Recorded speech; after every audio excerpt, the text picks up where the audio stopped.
My name is Emilie Dicanard. I'm the Managing Director of S.E.A, and I'm passionate about zero waste and reducing plastic. So scientists are predicting that by 2050 there will be more plastic in the sea than fish. So every day we're using items made out of plastic, and we didn't really think about it. The problem is that plastic is not biodegradable. So if it's not recycled properly, it will likely end up in the oceans. How do you get your kids involved into this process? I think, it's just talking about it. I think the first thing is to try and consume less plastic as much as possible.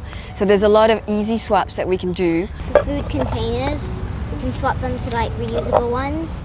And we can change our water bottles into metal ones.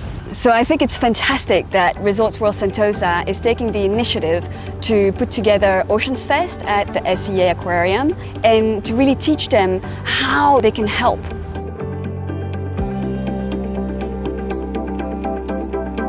Ocean Fest was great. We took the kids and went through the exhibition, went to the Ocean Lab, and then they had some booths set up where they could learn about, plastic in the ocean. I think they learned quite a lot.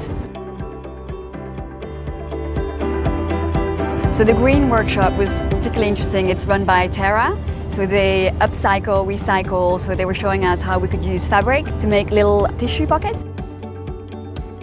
And then the Ocean Lab is also great because you get to see there's a crime and you need to find what the culprit is, and you do the journey of finding out what plastic actually killed the animal.